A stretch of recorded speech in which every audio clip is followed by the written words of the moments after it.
girls, Miss Riker here. I'm here to read part 2 of chapter 22, The Wool Witches. All three sisters looked down, filled with an unspoken grief. Was the merchant's trade fair? I asked. Hadel blew through her lips like a horse. Fair? That man swindled her to pieces. When he came to demand what had been made of his straw, of course he was delighted. And what's more, Anna had no power to demand a fair bargain. That's what happens when you get greedy with magic. You lose control.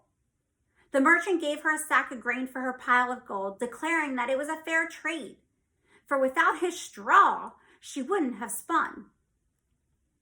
I shriveled, remembering the first time I had traded with the miller, how my tongue had swelled in my mouth, and I mechanically accepted his bargain. I didn't understand then what it all meant. I remember that day, said Ida. I was small, but I remember her nearly fainting as she held the sack of grain. Her face, she looked as though she had seen death. You'd think she would have stopped there, said Hadel, but no, she was determined to be the greediest wench there ever was. Hadel, you mustn't speak of our sister. She only thought to remedy her mistake, said Ida. Yes, well, it didn't work, did it? I felt as if my past troubles were being laid out before me, troubles I well knew, and I was waiting, hoping for them to tell me the solution. What happened? Bathilda's eyes glistened with tears. She fumbled with her knitting and brought it close to her face, as if her work would keep her emotions at bay. She didn't believe she had lost control because of the magic. She claimed it was because the merchant had given her the straw. She spun more gold, this time from her own straw, thinking that she could negotiate the terms of the trade. But she couldn't. She took the gold thread to the markets and sold it for a pittance. People always start a bargain ridiculously low, and Anna had no power to refuse a suggested price. Whatever they offered, she had to take, and the gold was theirs. I knew that feeling. I was blind to see it at first, but with Opal, I recalled the powerlessness I felt at not being able to suggest a trade or even refuse one I thought abominable.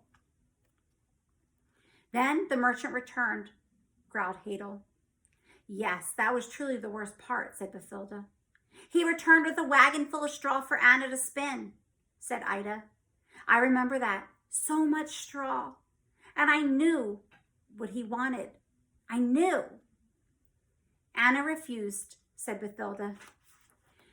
But the merchant told her that he was on his way to the kingdom, and he was certain that King Herbertus, the ruler at the time, would be interested to know of Anna's greatest skill. It was a threat she couldn't live with. Anna was so fiercely independent, and she knew that any king would want to use her skill for her own gain. So she spun the gold for the merchant once more. And for payment, he gave her a new spinning wheel, so she might spin for him on many more occasions. Rumpel, said Hadel. She was locked in a rumpel then. Her voice was so soft, I almost didn't hear her. What? She was locked in a what? Rumpel. That's what we call our own work sometimes. It means wrapped or trapped in magic. We wrap our work in magic. Only her mother did it to herself. She spun herself in magic so tight it killed her. Oh, Hadel, that's ridiculous, said Ida. A person can't be trapped in a rumpel, and I'm sure Anna didn't spin again once she left. She probably died in childbirth. She died right after I was born, I said. See? You think that, Ida, if it gives you comfort, but I say once you become unbalanced in the magic, Rumpel grabs you and spins you fast and tight so that it's impossible to get out. It suffocates you. She was never free of it. No matter what she died from, a Rumpel never lets go. Hadel fixed her crooked gaze on me until a chill ran up my neck and through my bones. What happened then, I asked. She knew the merchant would never leave her alone, said Bathilda. So she ran away from that very afternoon. She told no one where she was going, and she took nothing with her but a wheel from the merchant. I begged her not to go, said Ida, as she wiped tears from her eyes. I ran down the road crying for her. I waited outside for days for her to return. Oh, I'd like to wrap my threads around the merchant's fat, greedy neck. She twisted the threads in her hands. The last we heard was that she had married a man from far away, and she died shortly after of illness. We never knew she had a son. They kept talking, but their words faded from me. Rumpel. Was that what my mother had named me? Because she was trapped in magic and she knew I would be too? It made sense to me, but it didn't bring me any comfort. I didn't feel like more of a person, smarter or bigger, like I always hoped I would. I felt smaller and more alone than ever.